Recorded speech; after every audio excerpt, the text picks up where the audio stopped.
अस्सलाम अलैकुम। पाक हफ्त जुबान न्यूज में खुशामदीद खबर शामिल करते हैं। मेहर से हमारे नुमाइंदे अहमद अली अतार हमें अपडेट कर रहे थे कि उम्मे रिबाब चांडियों के अहले खाना कत्ल केस की समाअत 22 मई तक मुलतवी हो गई।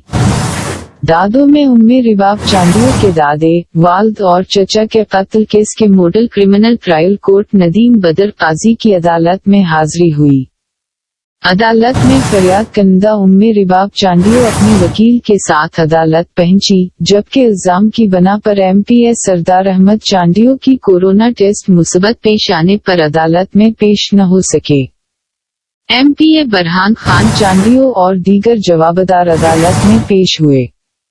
जवाबदार फरीकिन का वकील न होने पर अदालत ने केस की समाअत 22 मई तक मुलतवी कर दी।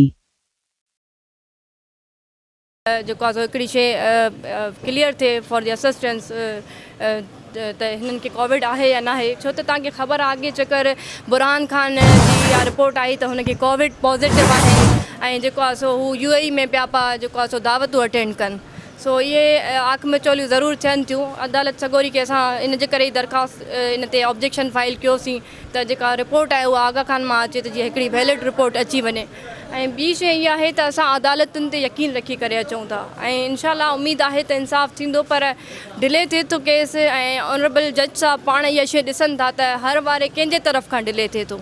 अक्यूज़ पार्टी केतिरो बि मीडिया ते चवे त जेको आहे सो हिननि जे तरफ़ खां डिले थिए थो। इहा शइ हिकिड़ी मुंहिंजे नॉलेज में आई त असां ते इहा इल्ज़ाम असां ते हयो थो वञे त तव्हां ॾिसो केस डायरीज़ खणी न जेको केसिस हलंदा आहिनि उहे एविडेंसिस जे बिहाफ ते असांखे जज साहब हलाईंदा आहिनि। असांखे एविडेंसिस आहिनि, असां वटि डॉक्यूमेंट्स आहिनि, असां साबित करण जे लाइ तयार आहियूं।